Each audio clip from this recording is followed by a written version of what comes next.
தமிழ் படங்களை பொறுத்த வரைக்கும் பார்த்தீங்கன்னா தேட்டரில் நிறைய படங்கள் வந்து கண்டினியூவாக வந்துகிட்டே இருக்கும். ஸோ அதில் எந்த படம் பார்த்தா நல்லாயிருக்கும் அப்படின்றது வந்து எல்லாருக்கும் ஒரு கேள்விக்குறியாகவே இருக்கும். அப்படி நீங்கள் பார்க்கணுன்னு நினச்சிங்கன்னா ஃபைண்டர் ப்ராஜெக்ட் 1 வந்து தாராளமாக பார்க்கலாம். இந்த படத்தோட டைரக்டர் வினோத் ராஜேந்திரன் வந்து இந்த படத்தை டைரக்ட் மட்டும் பண்ணல, இந்த படத்தில் ஒரு லீடிங் ரோலாகவும் நடிச்சிருக்காரு. அதுக்கப்புறம் இவர் கூட யாரெல்லாம் நடிச்சிருக்காங்க பார்த்தீங்கன்னா ஆக்டர் சார்லி வந்து நடிச்சிருக்காரு. அதுக்கப்புறம் சென்ராயன் அவர்கள் வந்து நடிச்சிருக்காரு. அப்புறம் நிழல்கள் ரவி இவர் வந்து நடிச்சிருக்காரு. படத்தோட ஒன்லைன் என்னன்னு பார்த்தீங்கன்னா, தப்பு செய்யாத தன் அப்பாவை காப்பாற்ற போராடும் மகள். இதுதான் இந்த படத்தோட ஒன்லைன் ஸ்டோரி. என்னென்னு பார்த்தீங்கன்னா, சிலர்லாம் வந்து கொலை இந்த மாதிரி எதுவும் பண்ணியிருக்க மாட்டாங்க.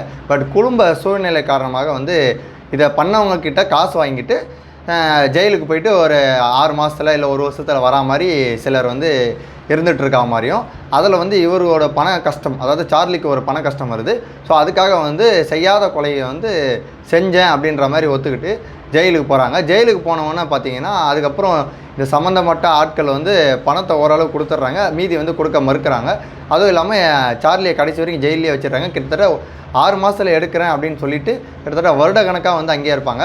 அந்த டைமில் வந்து பார்த்திங்கன்னா ஃபைண்டர் ப்ராஜெக்ட் 1 அப்படின்னு சொல்லிட்டு இந்த ஸ்டூடெண்ட்ஸ்லாம் வந்து புதுசாக ஒன்று ட்ரை பண்ணுவாங்க. அவங்க வந்து இந்தமாரி தப்பு செய்யாத யாராக இருக்காங்களோ அவங்களாம் வந்து எங்ககிட்ட வந்து சொல்லலாம், அவங்கள வந்து நாங்கள் வந்து விடுவிக்க போராடுவோம் அப்படின்ட்டு சொல்லிட்டு அவங்களும் சில விஷயங்கள் பண்ணுறாங்க. அவங்களுக்கு வர ஒரு கேஸ் தான் சார்லியை வந்து ஜெயிலேருந்து காப்பாற்றுற கேஸு. ஸோ இதை வந்து அவங்க பொண்ணு வந்து ஃபோன் பண்ணி பேசுகிறாங்க இவங்கக்கிட்ட.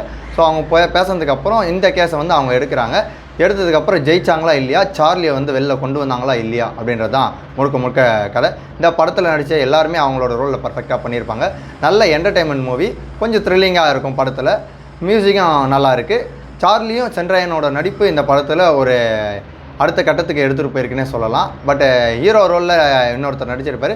அவரோட ரோலில் என்ன பண்ண முடியுமோ அதை பண்ணியிருக்காரு. இன்னும் கொஞ்சம் பெஸ்ட்டாக பண்ணியிருந்தால் நல்லாயிருக்குமோன்னு எனக்கு பர்சனலாக தோணுச்சு. மற்றபடி அவர் சூப்பராக பண்ணியிருந்தார். ஸோ இந்த படத்தோட ரேட்டிங் வந்து 8 தாராளமாக தரலாம்.